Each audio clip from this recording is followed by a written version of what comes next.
So I ain't gonna lie to you, I fangirled when I saw Echoes in the opening. I was kind of like, oh my freaking god, Echoes is in the opening.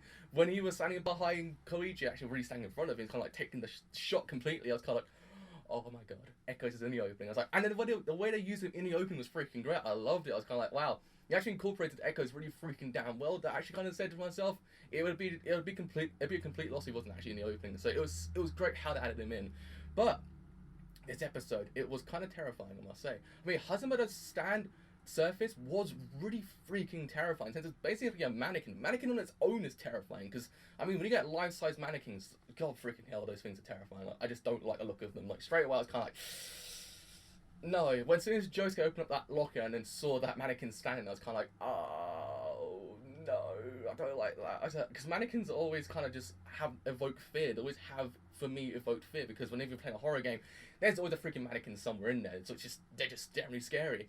No difference here. So as soon as Josuke touches it, it just mimics his entire body and actually grabs his image completely, and it actually just turns into a copy of Josuke. I was kind of like, oh, that's kind of terrifying. I was like, that's just terrifying. And the way and how it develops as well, and the fact that actually if you look straight in the eye, he actually becomes the puppet master. You become the puppet, so you actually start mimicking the moves he's actually going to do. So he can kill you instantly, like literally he can. In fact, actually in this whole episode, Hazamada's really trying to kill Jotaro. I was like, how can you have beef with Jotaro? He's the freaking coolest character ever, and you have beef with Jotaro. But actually he's like, well, I don't have an outsider coming to the village and basically trying to dig up beef about us. So, yeah, and also he can actually stop time for a set amount of seconds. I don't like that either. So, I'm going to go and hunt down Jotaro and kill Jotaro. I was kind of like, you can try. I mean, he's killed Dio, so you're not going to get very far. I mean, I was standing there going, you do know he's killed Dio. Like, Jotaro's killed Dio. You've freaking got no chance. I was like, you're going to go in there. He's going to go, Ura! And he's going to walk back out. Like, literally, that's all that's going to happen. Initially, that's kind of not happen. I mean, Josuke actually kind of saved the day and kind of, I mean, it was actually kind of well done how he did it. The bikers who Hazama actually pissed off before, he actually used them to actually kind of hunt him down and kind of just go on top of Hazama and kind of stop him, like kind of stopping Josuke in turn to actually go and stab Jotaro with that pen. I was kind of like, that's kind of clever. I mean, I thought it was going to be some kind of arbitrary other ways to do it, but no, how he did it was freaking damn great. I thought to myself, that's actually kind of cool. I mean, really, that's kind of freaking damn cool. That's one of those moments. Kind of like, I really like Josuke. He's actually kind of smart. And the one thing to note about this episode as well is really how the development of Koichi and Josuke's like relationship has gone from episode 1 to episode 7, since now they become best bros. Like literally, that scene afterwards inside the school when Josuke actually helped out Koichi, I was kind of like, this is actually one of those scenes from the end of a movie, like when they just like get up and say, "Oh, thanks for doing that, man. Like, help me. I'm a bit of a pickle." And he's like, yeah, sure, why not? And a fist bump. It felt like one of those scenes that's kind of like, wow. I mean, their friendship does seem kind of believable. It seems like it's developed to a point of really getting to this point. I was kind of like, it's really, really freaking well done. I liked it. I thought, my god. And, I mean, the opening scene, when you saw that guy gouge his eyes out, I was kind of like, oh. It's like, straight away, we're in for a treat, I must say. And then from Tamami, we actually find out about Hazamada, kind of this person who's on a stand user within the school, and really he's kind of a weird person. He's not kind of this good person you want to kind of hang out with. Like, he's really not cool. One other thing to note is why did Tamami got knocked the F out as well by Josuke Mach too. Not real Josuke.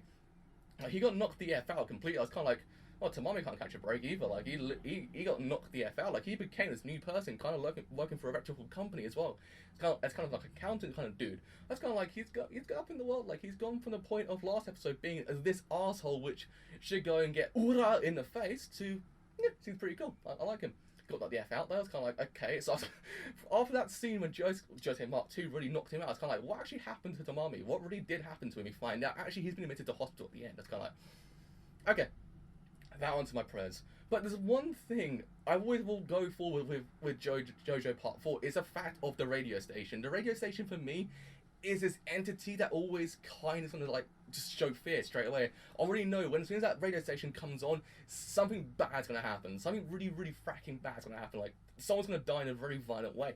Long behold, in the opening scene, it happened. I was kind of like, oh, kind of like that's not good. I mean, he gouged his eye out as soon as that radio station comes on. I was like, oh, okay, we're in for a treat. Yeah, gouged his eye out. I was kind of like, okay. I was like, man, when you find out the reason why he captured the eye out, because Hazamada actually kind of controlled him, and actually, because I guess he pissed him off because he actually kind of like maybe might have badmouthed his favorite anime or said something against his anime, like had an argument about his anime. I was like, yeah, anime is a really serious business. You do not want to piss him off about that.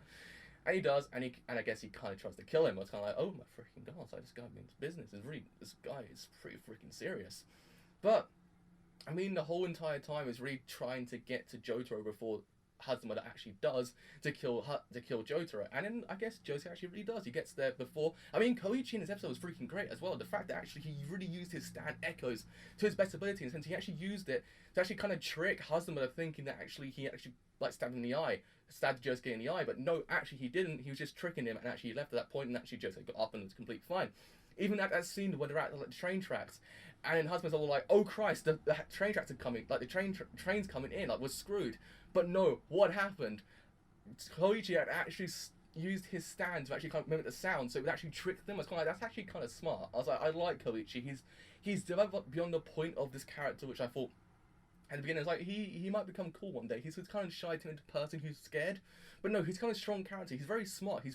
He knows what he's doing. I freaking damn like it. I thought to myself, good on you, Koichi. I kind of like you. But I mean, the main thing to note really was no Okuyasu. I was kind of like, where the freaking hell is Okuyasu? I was like, I need that man back in my life, but he wasn't in it.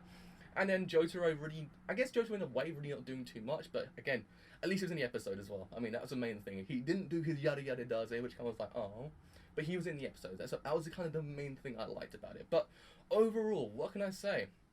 Hazamada's actual stand surface is actually terrifying, I must say. Probably secondly the most terrifying stand I've seen so far in the whole entirety of JoJo, in a sense. He's really just when he's staring right in the eye, because when Josuke's all like, I've done it, and then he realizes that actually no, my hand's moving on my own, like what's it doing, I'm not controlling it, and he realizes like, but from the plain glass, who's that actually standing there? Josuke Mark II. I was kind of like, oh my god, I was like, this is gonna get serious, but no, he actually saves the day in the end. But it was actually kind of scary, because it actually can mimic your entire moves, like, in the sense it can look exactly the same as you, and actually then if you stare it right in the eye, it can actually control you completely. You become this puppet. He's a puppet master, you become this puppet. It is generally kind of terrifying. I thought to myself, holy Christ, I was like, this stand's terrifying. I don't like this stand too much. He's actually kind of scary, because literally he was one of the scariest stands I've seen so far. Granted, I think he's actually really freaking good.